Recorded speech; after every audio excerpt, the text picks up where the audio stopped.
Hey guys, I'm here to bring you my thoughts on the Motorola Razr.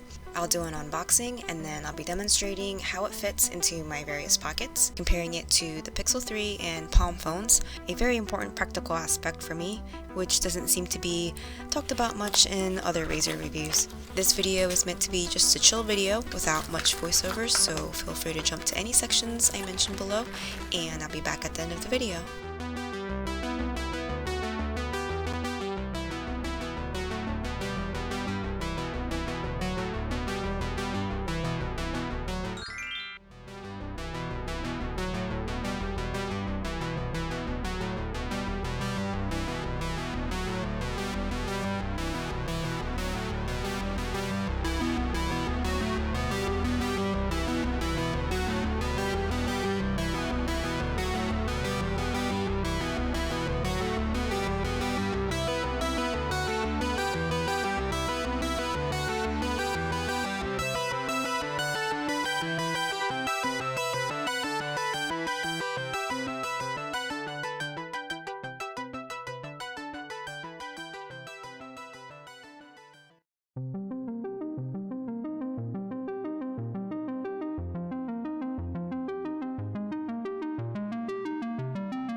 Thanks for watching. If you liked it, give it a thumbs up, but don't subscribe since I probably won't make any future videos, and I just wanted to put this out there to show how important it is for phones to fit not only in my tiny hands, but also in my tiny pockets. This is not a paid advertisement.